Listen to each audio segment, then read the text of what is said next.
has reacted to aggressive Russian politics in Ukraine and Eastern Europe. In June, NATO undertook a 10-day large-scale multinational military training exercise under the name Anaconda 2016 in Poland. Canadian Armed Forces personnel and Ukrainian troops were among the participants.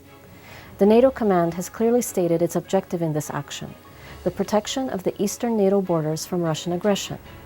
And it has plainly indicated that this exercise is geared toward neutralizing the types of military strategies employed by Russia in the Crimea and the Donbas region.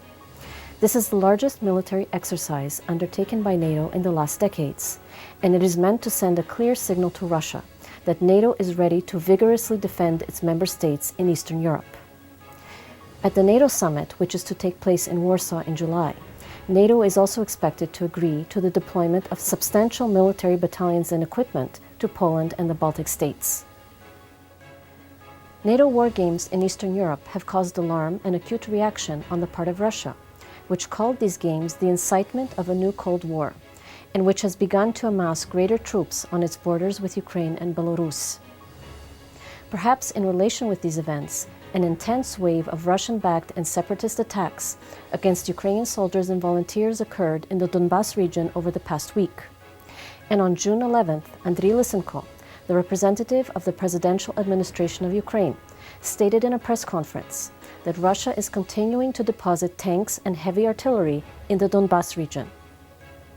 Then, during the night of June 11th, heavy shelling of Ukrainian military and volunteer positions took place in Avdiivka, in the Donbas region, which claimed the lives of 4 Ukrainian fighters and wounded dozens of others.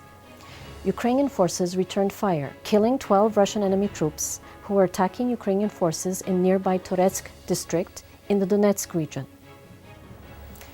At a meeting of the EU Justice and Home Affairs Council in Luxembourg at the beginning of June, EU interior ministers and ministers of justice were unable to come to an agreement regarding visa liberalization for Ukraine, Georgia, Kosovo, and Turkey. The Netherlands representative stated that some EU member states presented a list of problems that prevented them from accepting a visa-free regime for the 4 countries. However, he did not specify which countries disagreed with the proposal. Further talks have been tabled until September. From June 6 to 13th in KU, the 5th International LGBT Forum, KU Pride 2016, was held. The slogan of the forum was Human Rights and Safety, Development of a Nation. Безпека людини, розвиток країни. On June 12th, the annual Equality March took place, which saw people marching in support of the ideas of human rights and personal and community safety, and against discrimination. In past years, the Equality March in KU was marred by violence, but this year it concluded without major incident.